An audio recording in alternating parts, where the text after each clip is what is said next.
高雄的公山分局昨暗头有警察在交通管制的时有一个查甫人因为不满讲爱等红灯，所以摕石头等警察咯，一个警察嘛受伤。某警察咯靠向顶头的活动，唔通去影响到交通，嘛互民众呛声。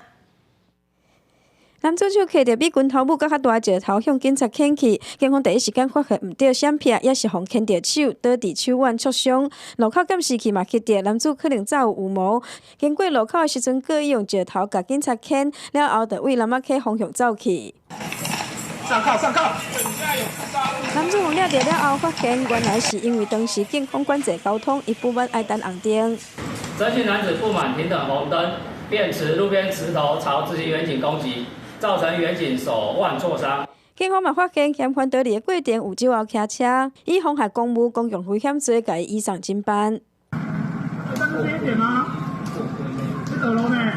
同款是公山分局的员警，因为21号暗头桥仔头区甲昌路举办着示警活动，人群真济，游览车来去，造成着交通塌条的。员警劝导民众唔通妨害交通，颠倒回呛。